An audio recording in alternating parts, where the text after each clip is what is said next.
महाराष्ट्र में जातिगत राजनीति शरद पवार की देन है। चुनाव के बीच राज ठाकरे का बड़ा हमला।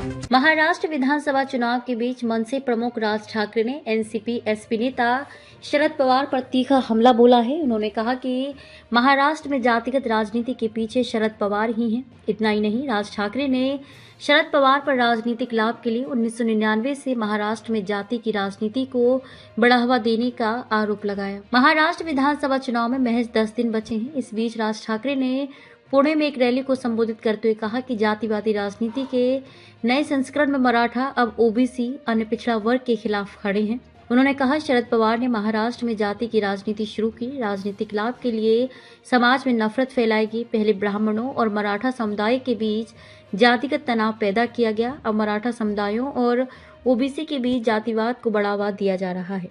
शरद पवार ने किया जाति पाति का जहर घोलने का काम। मनसे चीफ राज ठाकरे ने महाराष्ट्र विधानसभा चुनाव के बीच कहा कि राज्य को आज जाति पाति में उलझा दिया गया है। महाराष्ट्र के पास महान नेताओं और साधु संतों की विरासत है, लेकिन मौजूदा समय में एक ऐसा संत है जिसने जाति पाति का जहर घोलने का काम किया है।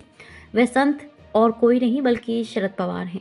इतना ही नहीं, राज ठाकरे ने जनता से कहा कि जाति में ना उलझते हुए सोच समझ कर वोट करें। ये महाराष्ट्र के विकास के लिए बहुत जरूरी है।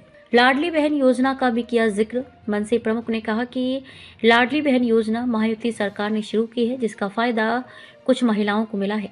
हालांकि कुछ महिलाएं इस योजना से अब भी वंचित हैं। महिलाओं को मुफ्त में कुछ देने के बजाय उनको काम देकर मजबूत करने पर जोर देना चाहिए। हमारे चैनल को अभी सब्सक्राइब करें और बेल आइकन दबाना न भूलें। धन्यवाद।